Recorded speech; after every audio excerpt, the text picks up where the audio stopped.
पाकिस्तान के खिलाफ कब होगा राफेल का इस्तेमाल, ये बड़ा सवाल उनके द्वारा उठाया गया है और उसी को लेकर अब उनकी चर्चाएं भारत से ज्यादा पाकिस्तान में होती हुई नजर आ रही है। क्यों हमको क्षमा करो, हमसे गलती हो गई। हम पिछले 1.5 महीने से आपसे लड़ने की कोशिश कर रहे हैं। अब हमें समझ में आ गया कि हम लड़ने के काबिल नहीं। अस्सलामुअलैकुम नाज़रीन, जैसा कि आपने हाईलाइट में देखा, हम इस वीडियो को सेकंड के बाद आपके साथ शेयर करते हैं। पाकिस्तान और भारत के दरमियान हालात ख़राब होने के बाद भारतीय मीडिया पर जिस तरह पाकिस्तान के खिलाफ झूठा प्रोपगंडा किया गया और भारतीय मीडिया पर पाकिस्तान को जंग की धमकियां दी गईं, तो ऐसा लगा कि जैसे पाकिस्तान और भारत की जंग लग जाएगी। लेकिन वो सब भारतीय मीडिया तक ही महदूद रह गया। अब भारतीय पाकिस्तान के मुतल्लिक तो बात नहीं कर रहे, अलबत्ता मोदी को ये कह रहे हैं कि अगर राफेल तैयारा लिया है तो वो क्या नींबू और मिर्ची लटकाने के लिए लिया है, पाकिस्तान पर हमला क्यों नहीं करते। और इस बात का मोदी को भी पता है कि जरा सी भी गलती की तो इस बार मामला चाय तक महदूद नहीं रहेगा और ना ही पाकिस्तान इस बार चाय पिलाकर छोड़ेगा। और कुछ भारतीय तो परेशान होकर यहाँ तक कह रहे हैं कि हम जंग करने के काबिल ही नहीं हैं, पाकिस्तान का मुकाबला करना अब हमारे बस में नहीं है। चलिए आपको हम इस वीडियो की तरफ लेकर चलते हैं और भारतीयों को जुबानी सुनाते हैं कि वो इस बारे में क्या कुछ कह रहे हैं। लेकिन वीडियो में आगे बढ़ने से पहले आप लोगों से गुजारिश है कि अगर आपने हमाद रिएक्ट चैनल को सब्सक्राइब नहीं किया तो चैनल को लाजमी सब्सक्राइब कर लें, बेल आइकन को दबा दें ताकि आने वाली तमाम वीडियोस आप तक बआसानी पहुंच सकें। कमेंट सेक्शन में अपनी कीमती राय का इजहार भी लाजमी किया करें। वीडियो अच्छी लगे तो लाइक करना मत भूलें। बयान की ही कर लेते हैं। राफेल को लेकर दिए गए अपने बयान पर अजय राय कायम है। यूपी कांग्रेस अध्यक्ष ने मोदी सरकार से फिर से सवाल किए हैं। उन्होंने कहा कि पाकिस्तान के खिलाफ कब होगा राफेल का इस्तेमाल, ये बड़ा सवाल उनके द्वारा उठाया गया है और उसी को लेकर अब उनकी चर्चाएं भारत से ज्यादा पाकिस्तान में होती हुई नजर आ रही है। ये नींबू मिर्चा मेरे द्वारा नहीं लटकाया गया हुआ है। अब मैं तो कल एक सांकेतिक रूप से मैंने बताया, ये नींबू मिर्चा तो रक्षा मंत्री जी अपने हाथ से बांधे हुए हैं ना। ये मेरा बयान जो कल का है वह मैंने सांकेतिक दिखाया कि ये देखिए जहाज जो नींबू मिर्चा बांधकर खड़ा है, ये रक्षा मंत्री जी, देश के रक्षा मंत्री राजनाथ सिंह जी ने उन्होंने बांधा हुआ है।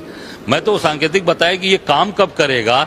जनता की गाड़ी कमाई से लिया हुआ ये जहाज, टैक्स से लिया हुआ जहाज, ये आतंकवादियों को खत्म कब करेगा। और ये उनका परिवार जो शहीद हुए, जो आज बच्चे शहीद हुए हैं, उनकी पत्नी, उनके माँ बाप, जो अकेला बेटा शुभम द्विवेदी चला गया, जो आज कैप्टन नरवाल चले गए, जो 16 दिन पहले शादी हुई, उनकी कह रही है कि इसको आप कार्रवाई। तो मैं समझता हूं कि ये पूरे देश के लोग जानना चाहते हैं कि जो नींबू मिर्चा बांध के रक्षा मंत्री जी ने, इस सरकार ने खड़ा किया हुआ है, इस कार्रवाई कब करेगा। ये बात मैंने सांकेतिक कल एक देश को बताने का और देश को जानने का कि ये रक्षा मंत्री जी ने इसको नींबू मिर्चा बांध के खड़ा किया हुआ है। सरकार निर्णय लेगी, कोई नहीं बोल पाएगा। जब सरकार निर्णय नहीं ले पा रही है तो आज सारे लोग बोल रहे हैं, सब लोग कटाक्ष कर रहे हैं, चाहे वो हमारा द्रोही देश हो, चाहे जो लोग भी हो। आज निश्चित तौर से सरकार को मजबूत कार्रवाई, मजबूत निर्णय लेने का जो हम लोगों ने कल बताया, राफेल को नींबू मिर्ची बांधकर जो रक्षा मंत्री जी ने खड़ा किया हुआ है, वो कब उड़ेगा, कब कार्रवाई करेगा, ये देश जानना चाहता है। वो शहीद जो परिवार जिन्होंने अपने बच्चों को खोया, अपने परिवार को, वो जानना चाहता है। वहीं बीजेपी नेता शहजाद पूनेवाला का अजय राय के ऊपर बहुत बड़ा हमला सामने आया। पाकिस्तान के इशारे पर सेना का मनोबल गिरा रही है कांग्रेस पार्टी। शहजाद पूनेवाला के द्वारा कहा गया है, पाकिस्तान की भाषा बोल रहे हैं कांग्रेस के लोग, ये शहजाद पूनेवाला के द्वारा कहा गया। सुनिए। देखिए, अजय राय ने केवल कोई खिलौना नहीं दिखाया है, बल्कि उन्होंने सेना के मनोबल के साथ पाकिस्तान के इशारे पर खिलवाड़ किया है। और पिछले कई दिनों से ऑल पार्टी मीटिंग में तो कहते हैं ये लोग कि देश और सेना के साथ है, पर उसके बाद हमने देखा है कि पाकिस्तान को क्लीन चिट देना, पाकिस्तान पर कोई कार्रवाई ना हो ऐसी पैरवी करना और सेना के मनोबल को एक के बाद एक, चन्नी जी से लेकर प्रियंक खड़गे और अब अजय राय ने तोड़ने का काम किया है। मानो कि पाकिस्तान इनका भाईजान, सेना का अपमान कांग्रेस की एकलौती पहचान, कांग्रेस और पाकिस्तान दो शरीर एक जान की तरह पेश आ रहे हैं। हमको क्षमा करो, हमसे गलती हो गई। हम पिछले 1.5 महीने से आपसे लड़ने की कोशिश कर रहे हैं। अब हमें समझ में आ गया कि हम लड़ने के काबिल नहीं। अब चलते हैं। अमेरिका जारी है, ये तो हम और आप कर सकते हैं, क्यों नहीं कर पा रहे हैं? यह सवाल तो प्रधानमंत्री जी स्वयं उठाते रहे जब मुख्यमंत्री थे गुजरात के, कि आंतरिक सुरक्षा तो हमारी जिम्मेदारी है और आंतरिक सुरक्षा तो करने का दायित्व सरकार के ऊपर है। उस पर क्यों आप पिछड़ गए? वो आए, मार करके चले गए, वो गए कहाँ? उसी देश में तो कहीं ना कहीं है। 12 दिन से 13 दिन से आप उसका पता नहीं कर पा रहे हैं और दावा करते हैं कि दुनिया भर के हमारी ताकत बनी हुई है। आप युद्ध न छेड़िए। युद्ध, मैं अभी भी दोहरा रहा हूं कि निजी तौर पर मैं युद्ध का समर्थक नहीं हूं, लेकिन युद्ध न करने की आड़ में जो बाकी आपकी जिम्मेदारियां उससे आप मुंह मोड़ रहे हैं, या युद्ध करेंगे के नाम पर बाकी चीजें आप न करें, यह वाजिब नहीं है। यह एक संदेश जाना चाहिए आम नागरिकों में कि हम सुरक्षित हैं, जितने सुरक्षा के उपाय किए जाने चाहिए सब प्रभावी तरीके से किए जा रहे हैं, और यह भी कि युद्ध की आवश्यकता अगर है तो उससे भागेंगे भी नहीं। जी, एक बैठे थे ट्रंप साहब के पास, तो तुखना जिसने दिया था उसको जवाब भी मिला, डरे नहीं थे वो। और अभी कल परसों में एक घटना हुई है कि तुर्की जो है उसको हम मित्र देश मानते हैं या दुश्मन देश मानते हैं? वो तो हमारे दुश्मन का दोस्त है। 22 तारीख के बाद वो हथियार देता है, उनका राष्ट्रपति वहां जाता है, बातचीत करता है। और मेरा मानना ये है कि 10 वर्षों में हमने 3 युद्ध लड़े, 62 का लड़ा, 65 का लड़ा, 71 का लड़ा। 62 में हम कमजोर थे, 71 में आते आते मजबूत कैसे हो गए?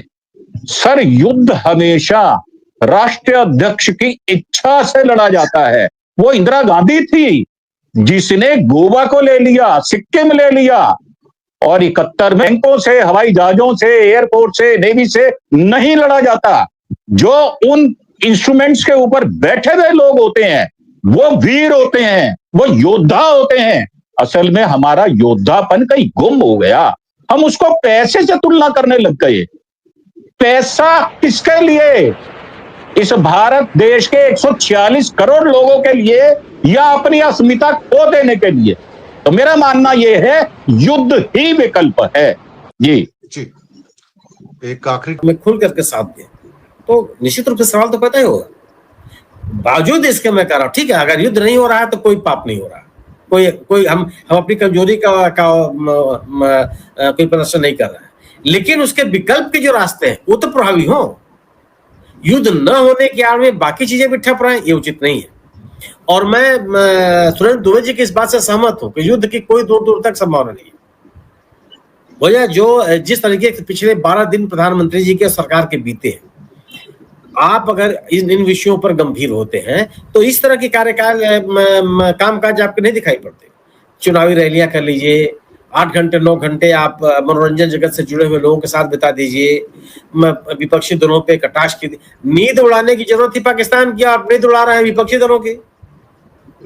इस कार्यशैली के साथ आप युद्ध जैसा गंभीर विषय पर आप कितने होंगे? और यह बयान आदमी नहीं देता कि हमने सेना को आजाद कर दिया। अरे सेना तो आजाद रही है। यह काम, यह निर्णय सेना नहीं करती कहीं भी, यह निर्णय चुनी हुई सरकारें करती है कि युद्ध करना है नहीं करना है, किस सीमा तक करना है, कब करना है, ये सभी निर्णय सरकारें लेती है। या तो एक तरह से बचने की कोशिश है कि अगर युद्ध नहीं हो रहा है तो सेना ने निर्णय नहीं लिया। निर्णय सरकार को लेना है, जनप्रतिनिधियों को लेना, चुनी हुई सरकार को लेना है। सरकार के निर्णय को लागू करना सेना का काम है। सेना की सलाह से ही आप निर्णय लीजिए, लेकिन सेना ही सब कुछ निर्णय ले लेगी, ये संभव नहीं है। तो जो जिस घटना के बाद 10-12 दिनों का जो घटनाक्रम रहा है और उसके बाद ये जो जाति जनगणना का एक राजनीतिक निर्णय है, यह राजनीतिक जिस विषय पर भारतीय जनता पार्टी लगातार विरोध के स्वर उठाती रही है, कभी सहमत नहीं हुई। प्रधानमंत्री जी ने जाति जनगणना को अर्बन नक्सल का कंसेप्ट की संज्ञा दी थी, देश को बांटने वाला उन्होंने बताया था। भारतीय जनता पार्टी का कोई नेता ऐसा नहीं है जो जाति जनगणना के पक्ष में खड़ा हुआ है। हर व्यक्ति ने इसका विरोध किया और आज आप जाति जनगणना के पक्ष में खड़े हो गए। तो अपनी सोच के विपरीत एक राजनीतिक निर्णय लेना, निश्चित रूप से इसके राजनीतिक कारण ही होते हैं। तो ये जो घटनाक्रम है और इस तरह के राजनीतिक निर्णय है, ये बताते हैं कि मुझे भी नहीं लगता कि कोई युद्ध की आशंका है।